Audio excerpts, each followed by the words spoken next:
Hi guys, I just want to share with you um, my input about when to bring your stop loss up to the break-even point after you've entered the trade.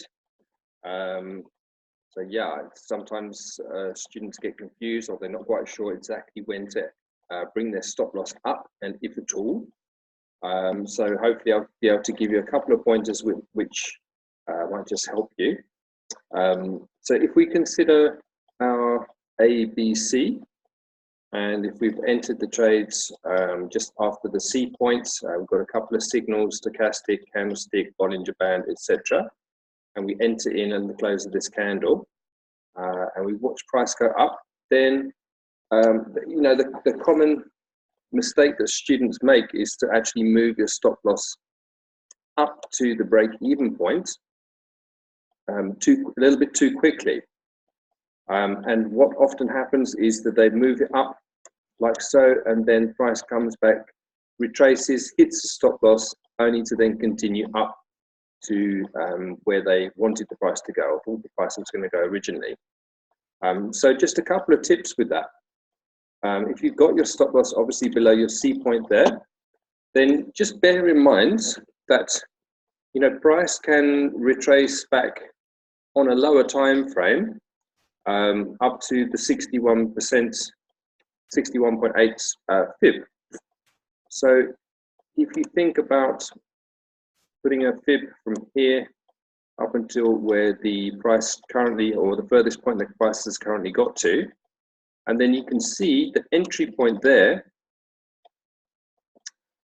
If I just zoom in a little bit, you can see the entry point is not even as far as the 61.8. So it's quite likely on this lower time frame that the price can retrace, hit the 61.8. So if you've moved your stop loss up to break even, then obviously you would get stopped out. Meanwhile, it could just be a retracement on a lower time frame. That's going to do something like this. Hit the 61.8 and then continue up and then retrace again and then go up and retrace again, and then ultimately get to where we want it to go.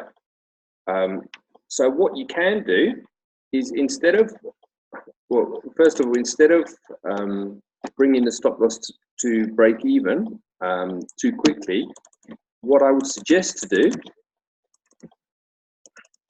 is just pull a fib from the C point up until the furthest point of the price.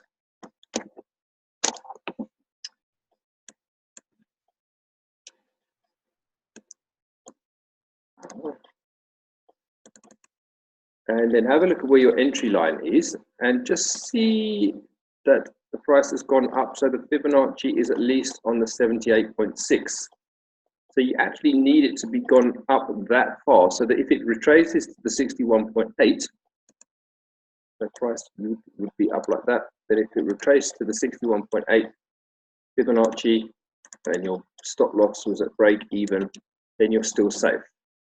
And then chances are it will go up to your take profit. So that's one way. Just to kind of recap that.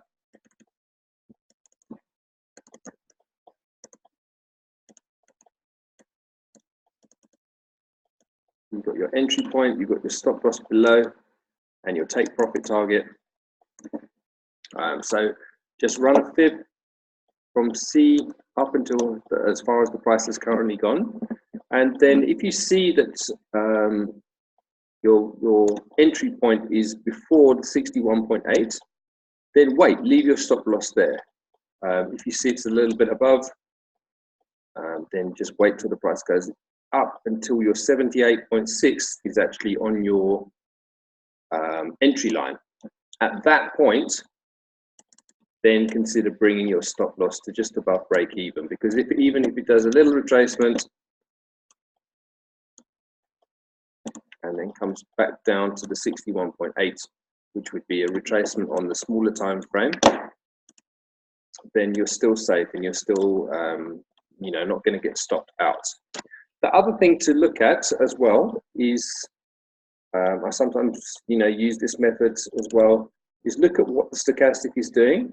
When the stochastic, the main line of the stochastic and also the other line of the stochastic gets to the overbought area or the oversold area, if you're selling, that's also a good time to move your stop loss to the break-even point, because the chances are, even if it does retrace, then the chances are that it will have moved up quite a long way before making that retracement. So guys, I hope that's kind of cleared up a few doubts in your mind of actually when to move your stop loss to break even. If you have got any other questions, then pop onto the chat room, give me a call, drop me an email, and then I'll gladly help. Thanks a lot.